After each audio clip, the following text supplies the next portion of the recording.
বিশ্ব সংবাদে আপনাকে স্বাগত। শুরুতেই জানাবো হাতে পাওয়া সর্বশেষ আন্তর্জাতিক সংবাদের শিরোনাম, পরে বিস্তারিত। শুরুতেই জানাবো ইরান ইসরায়েল যুদ্ধের সর্বশেষ আপডেট। ইসরায়েলের দুটি বিমান ঘাঁটিতে আঘাত হানে ইরানের ক্ষেপণাস্ত্র।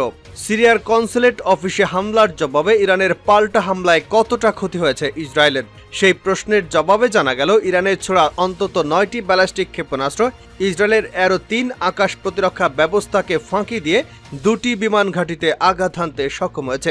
এর একটি হলো ইসরায়েলের দক্ষিণাঞ্চলের নেভাটিম বিমান ঘাঁটি, যেখানে ইরানের 5টি ক্ষেপণাস্ত্র আঘাত হানতে সক্ষম হয়েছে। এবারে জানাবো আরব দেশ হয়েও জর্ডান কেন ইসরায়েলের পাশে দাঁড়ালো। এ বিষয়ে থাকছে বিস্তারিত, সঙ্গে থাকুন। জানাবো ইরানকে কেন গলার কাটা মনে করে ইসরায়েল। ইসরায়েল একে অপরের প্রতি চরম বৈরী দুই দেশ। সম্প্রতি ইসরায়েল হামাস যুদ্ধের প্রেক্ষাপটে ইসরায়েল বৈরিতা নিয়ে নতুন করে আলোচনা শুরু হয়েছে, কারণ হামাসের প্রধান সহায়তাকারী দেশ হচ্ছে ইরান। এদিকে ইরানি পরমাণু স্থাপনাগুলোতে হামলা চালাতে পারে ইসরায়েল, এমন আশঙ্কা প্রকাশ করেছেন জাতিসংঘের পরমাণু নজরদারি সংস্থার প্রধান। তিনি আরও জানিয়েছেন, ইন্টারন্যাশনাল অ্যাটমিক এনার্জি এজেন্সি মঙ্গলবার ইরানি স্থাপনাগুলো পরিদর্শন করে। জানিয়ে দেব, ইরানের হামলা ঠেকাতে বিলিয়ন ডলার খরচ করল ইসরায়েল। ইরানের এক রাতে ড্রোন ও মিসাইল হামলা ঠেকাতে 1.35 বিলিয়ন ডলার খরচ করেছে ইসরায়েল। ইসরায়েলি সংবাদ মাধ্যম ইয়েদিওত আহারোনতের বরাতে এ তথ্য জানিয়েছে তুর্কি সংবাদ মাধ্যম টিআরটি। এবং সর্বশেষ জানাবো, পর্ন তারকাকে ঘুষ দিয়ে মামলায় নিউ ইয়র্কের আদালতে ডোনাল্ড ট্রাম্প। যুক্তরাষ্ট্রের প্রথম প্রেসিডেন্ট হিসেবে ফৌজদারি মামলায় বিচারের মুখোমুখি হলেন ডোনাল্ড ট্রাম্প। সোমবার সকালে নিউ ইয়র্কের আদালতে শারীরিক সম্পর্ক নিয়ে মুখ না খুলতে পর্ন তারকা স্টর্মি ড্যানিয়েলকে ঘুষ দেওয়ার অভিযোগের মামলায় শুনানিতে হাজির হয়েছেন তিনি। এতক্ষণ শিরোনাম শুনছিলেন, এবার বিস্তারিত। প্রিয় দর্শক, আপনি যদি এই চ্যানেলে নতুন হয়ে থাকেন, ভিডিওটি দেখতে দেখতে চ্যানেলটি সাবস্ক্রাইব করে আমাদের সঙ্গেই থাকুন। আর এই ভিডিও সম্পর্কে আপনি আপনার মূল্যবান মতামতটি কমেন্ট বক্সে জানিয়ে দিন। আর হ্যাঁ প্রিয় দর্শক, জানিয়ে দিন ভিডিওটি কোথা থেকে দেখছেন। ইসরায়েলের দুটি বিমান ঘাঁটিতে আঘাত হানে ইরানের ক্ষেপণাস্ত্র। সিরিয়ার কনসুলেট অফিসে হামলার জবাবে ইরানের পাল্টা হামলায় কতটা ক্ষতি হয়েছে ইসরায়েলের, এই প্রশ্নের জবাবে জানা গেল ইরানের ছোড়া অন্তত 9টি ব্যালিস্টিক ক্ষেপণাস্ত্র ইসরায়েলের অ্যারো-3 নামের আকাশ প্রতিরক্ষা ব্যবস্থাকে এড়িয়ে দুটি বিমান ঘাঁটিতে আঘাত হানে। এর একটি হলো ইসরায়েলের দক্ষিণাঞ্চলের নেভাটিম বিমান ঘাঁটি, সেখানে ইরানের 5টি ক্ষেপণাস্ত্র আঘাত হানতে সক্ষম হয়েছে। এতে বিমান ঘাঁটিতে থাকা ইসরায়েলের একটি C-130 রসদবাহী উড়োজাহাজ, একটি রানওয়ে এবং একটি স্থাপনা ক্ষতিগ্রস্ত হয়েছে। যদিও ইরানের হামলায় নেভাটিম বিমান ঘাঁটি সামান্য ক্ষতিগ্রস্ত হওয়ার কথা স্বীকার করেছে তেল আবিব। আর 4টি ব্যালিস্টিক ক্ষেপণাস্ত্র আঘাত হেনেছে ইসরায়েলের নেগেভ বিমান ঘাঁটিতে। সেখানে কী পরিমাণ ক্ষয়ক্ষতি হয়েছে তার তথ্য পাওয়া যায়নি। এবিসি নিউজকে নাম প্রকাশে অনিচ্ছুক একজন মার্কিন কর্মকর্তা এসব তথ্য জানিয়েছেন। তবে এই ক্ষয়ক্ষতির কারণে যুক্তরাষ্ট্র ও ইসরায়েলের যৌথ উদ্যোগে তৈরি এই অ্যারো-3 আকাশ প্রতিরক্ষা ব্যবস্থার কার্যকারিতা নিয়ে প্রশ্ন উঠেছে। এ নিয়ে উদ্বেগ প্রকাশ করেছে ইসরায়েলি কর্মকর্তারা, কারণ আকাশ প্রতিরক্ষার এই নতুন প্রযুক্তি হাইপারসনিক ব্যালিস্টিক ক্ষেপণাস্ত্র আকাশেই ধ্বংস করতে সক্ষম বলে দাবি করা হয়েছিল। তবে গত শনিবার রাতে ইরান থেকে ছোড়া 100টিরও বেশি ড্রোন, কয়েক ডজন ক্রুজ ও ব্যালিস্টিক ক্ষেপণাস্ত্রের 99%ই আকাশে ধ্বংস করা হয়েছে বলে দাবি করেছে ইসরায়েল, যুক্তরাষ্ট্র এবং তাদের মিত্ররা।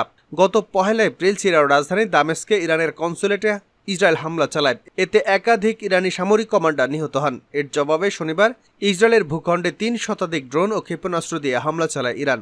তেহরান ইসরায়েলের উপরেই আক্রমণে তার আত্মরক্ষার সহস্তার অধিকার হিসেবে আখ্যা দিয়েছে। অন্যদিকে ইরানের হামলার জবাব দেওয়ার পরিকল্পনা করেছে ইসরায়েল। ইসরায়েলের মন্ত্রী বেনি গ্যান্টোস বলেছেন, সঠিক সময় ইরানের হামলার সমুচিত জবাব দেওয়া হবে। এদিকে ইসরায়েলে ইরানের হামলাকে প্রায় সম্পূর্ণ ব্যর্থতা হিসেবে বর্ণনা করেছে যুক্তরাজ্যের পররাষ্ট্র সচিব ডেভিড ক্যামেরন। সোমবার স্কাই নিউজকে তিনি বলেন, অনেকভাবে এটা ইরানের জন্য দ্বিগুণ পরাজয়। আক্রমণটি প্রায় সম্পূর্ণ ব্যর্থতা ছিল, তবে আমরা তাদের বাড়াবাড়ি না করার আহ্বান জানাচ্ছি। আরব দেশ হয়েও জর্ডান কেন ইসরায়েলের পাশে। সিরিয়ার দামেস্কে ইরানি কনসুলেটে ইসরায়েলি হামলায় চরম ক্ষেপেছে তেহরান। পাল্টা প্রতিশোধে ইসরায়েলে ছোড়া হয়েছে শতাধিক ড্রোন, কিন্তু ইরানের সেই ক্ষেপণাস্ত্রগুলো কাবু করতে পারেনি ইসরায়েলকে, কেননা তেল আবিবের প্রতিরক্ষার ঢাল হয়ে পাশে ছিল তারই মিত্র দেশগুলো। যুক্তরাষ্ট্র এবং যুক্তরাজ্য পাশাপাশি কিছু আরব দেশগুলো রেখেছে সক্রিয় ভূমিকা। সৌদি আরবের পাশাপাশি ইরানের সেই ড্রোন হামলাকে নস্যাৎ করার জন্য দেহরক্ষীর মতো পাশে ছিল প্রতিবেশীদের জর্ডানও। আরব দেশ হয়েও ইসরায়েলের সহযোগী শক্তি হিসেবে জর্ডানের এমন অবস্থান ছিল রীতিমতো অবাক করার মতো। মধ্যপ্রাচ্যের মতো অশান্ত অঞ্চলকে জর্ডান অপেক্ষাকৃত একটি দুর্বল দেশ। 1991 সালে উপসাগরীয় যুদ্ধের পর আঞ্চলিকভাবে বিচ্ছিন্ন হয়ে পড়ে জর্ডান। পাশাপাশি সামরিক এবং অর্থনৈতিক দুদিক থেকেই নড়বড়ে অবস্থায় রয়েছে দেশটি। ফলে যুদ্ধ বিগ্রহগ্রস্ত অঞ্চলটিতে গা বাঁচিয়ে চলতে হয় দেশটিকে। এমনকি আর্থিকভাবে সাহায্যের জন্য জর্ডানকে অন্য দেশে দ্বারস্থ হতে হয়। অন্যদিকে ইসরায়েলের সঙ্গে সীমান্ত ভাগাভাগি করে জর্ডান। ফলে ইসরায়েলের সঙ্গে যে কোনো বৈরী সম্পর্ক অর্থনৈতিকভাবে দেশটিকে আরও ক্ষতিগ্রস্ত করতে পারে। আবার যুক্তরাষ্ট্রের সঙ্গে মিত্রতার সম্পর্ক জর্ডানের। ফলে নিজেদের রাজনৈতিক স্থিতিশীলতা এবং আত্মরক্ষার স্বার্থে ইরানের হামলায় ইসরায়েলের পক্ষে অবস্থান নিয়েছে দেশটি। এছাড়াও ইসরায়েলের পাশে দাঁড়ানোর পেছনে জর্ডানের কূটনৈতিক বিষয় ছাড়াও পেছনে রয়েছে দীর্ঘ ইতিহাস। এর মধ্যে রয়েছে ইসরায়েল জর্ডান শান্তি চুক্তি। ওয়াদি আরাবা নামে সেই চুক্তিটি স্বাক্ষরিত হয় 1994 সালে 26 অক্টোবর। এই চুক্তিটি দুই দেশের মধ্যে ভূমি, পানি, ব্যবসা এবং ভ্রমণের ক্ষেত্রে সম্পর্ক স্থাপিত করে। এই চুক্তিটির আরও একটি অঙ্গীকার ছিল কোনো দেশই তাদের ভূমি ব্যবহার করে তৃতীয় কোনো দেশকে আক্রমণ করতে দেবে না। ফলে শনিবার এই হামলার পর রোববার নিজেদের অবস্থান নিয়ে বক্তব্য দেয় জর্ডান সরকার। সেই বিবৃতিতে বলা হয়, তাদের এই সামরিক পদক্ষেপ নিজেদেরকে আত্মরক্ষার জন্য করা হয়েছে, ইসরায়েলের সুবিধার জন্য নয়। সেই বিবৃতিতে আরও বলা হয়, গতরাতে আমাদের আকাশসীমায় প্রবেশ করা ড্রোন এবং ক্ষেপণাস্ত্রগুলো আমাদের নাগরিকদের এবং আবাসিক জনবহুল এলাকার নিরাপত্তাকে বিঘ্ন না করেই প্রতিরোধমূলকভাবে মোকাবেলা করা হয়েছে। জর্ডান সরকার আরও যোগ করেছে, তাদের সামরিক বাহিনী নিজ দেশের নাগরিক, আকাশসীমা এবং ভূখণ্ডের প্রতিরক্ষায় যে কোনো ধরনের ভবিষ্যতের আক্রমণের বিরুদ্ধে রুখে দাঁড়াবে। তবে জর্ডানের এমন অবস্থানে ব্যাপক সমালোচনা হচ্ছে দেশটিকে নিয়ে। অনেকে বিষয়টি নিয়ে খেপেছে, অনেকে আবার হাস্যরসাত্মকভাবে নিন্দা করেছে দেশটির। সামাজিক যোগাযোগ মাধ্যম ব্যবহারকারী কেউ কেউ ইসরায়েলি সামরিক ইউনিফর্ম পরা জর্ডানের শাসক রাজা দ্বিতীয় আবদুল্লাহ ছবি প্রকাশ করেছে। ইরানকে কেন গলার কাঁটা মনে করে ইসরায়েল? ইরান ইসরায়েল একে অপরের প্রতি চরম বৈরী দুই দেশ। সম্প্রতি ইসরায়েল হামাস যুদ্ধের প্রেক্ষাপটে ইরান ইসরায়েল বৈরিতা নিয়ে নতুন করে আলোচনা শুরু হয়েছে, কারণ হামাসের প্রধান সহায়তাকারী হচ্ছে ইরান। কিন্তু ইসরায়েল যখন হামাসকে নিশ্চিহ্ন করার জন্য যুদ্ধ শুরু করেছে, তখন অনেকের মধ্যেই এমন আশঙ্কা তৈরি হয়েছে যে এই যুদ্ধে হয়তো শেষ পর্যন্ত ইসরায়েল ইরান যুদ্ধে রূপ নিতে পারে। কিন্তু ইরান কি সত্যিই এই যুদ্ধে সরাসরি জড়িত হতে পারে? ইরান কেন ইসরায়েলের বিরুদ্ধে এত সোচ্চার? আর এই দুই দেশের মধ্যে বৈরী সম্পর্কই বা কেন তৈরি হলো? ইরান ইসরায়েল এখন পরস্পরের শত্রু দেশ হলেও অতীতে কিন্তু পরিস্থিতি এমনটা ছিল না। জানলে হয়তো অনেকেই অবাক হবেন, একসময় এই ইরান এবং ইসরায়েল ছিল একে অপরের বন্ধু। এমনকি 1948 সালে যখন ইসরায়েল রাষ্ট্র প্রতিষ্ঠা হয়, তখন তুরস্কের পর ইসরায়েলকে স্বীকৃতি দেওয়া দ্বিতীয় মুসলিম দেশ ছিল ইরান। ইসরায়েলকে দেশটি এই স্বীকৃতি দেয় 1950 সালে।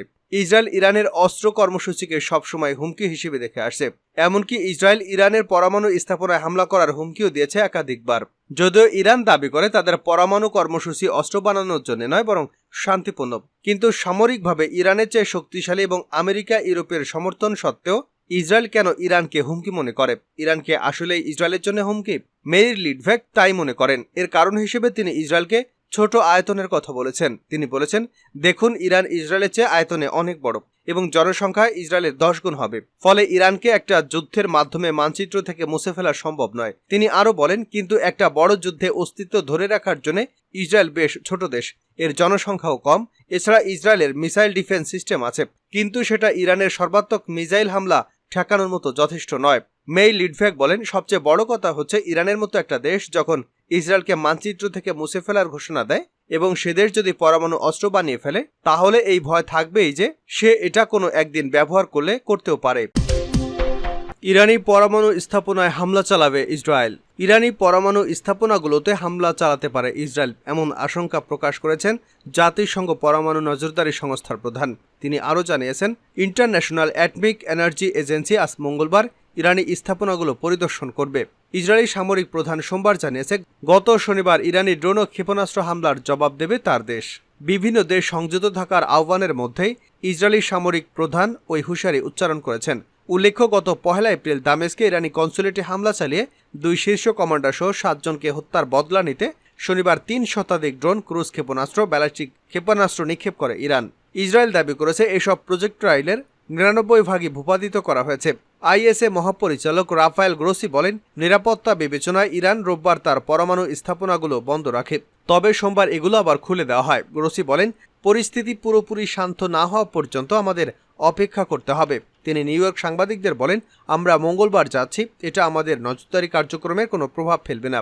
ইরানি পরমাণু স্থাপনাগুলোতে ইসরায়েলি হামলার সম্ভাবনার ব্যাপারে প্রশ্ন করা হলে গ্রোসি বলেন, আমরা সবসময় এই সম্ভাবনা নিয়ে উদ্বিগ্ন। তিনি সর্বোচ্চ সংযম প্রদর্শনের আহ্বান জানান। IAEA নিয়মিতভাবে ইরানের পরমাণু স্থাপনাগুলো পরিদর্শন করে থাকে। এগুলোর অন্যতম হচ্ছে নাতাঞ্জ সমৃদ্ধকরণ প্লান্ট। এটি ইরানের পরমাণু কর্মসূচির মূল স্থাপনা। ইরান বলছে তাদের পরমাণু কর্মসূচি পুরোপুরি শান্তিপূর্ণ। তবে পাশ্চাত্য শক্তিগুলো অভিযোগ করছে যে ইরান পরমাণু বোমা তৈরির চেষ্টা করছে। এদিকে ইসরায়েলের সামরিক বাহিনীর প্রধান লেফটেন্যান্ট জেনারেল হার্জি হালেভি সোমবার হুঁশিয়ারি উচ্চারণ করে বলেছেন, শনিবারের ইরানি হামলার জবাব অবশ্যই দেবে। তিনি ইরানি হামলার সামান্য ক্ষতিগ্রস্ত নেভাতিম বিমান ঘাঁটি পরিদর্শনকারে মন্তব্য করেন। তিনি বলেন, ইরান চেয়েছিল ইসরায়েল রাষ্ট্রের কৌশলগত সক্ষমতা ক্ষতি করতে। এমন কিছু তার আগে কখনো করতে পারেনি। আমরা আয়রন শিল্ড অভিযানের জন্য প্রস্তুত ছিলাম।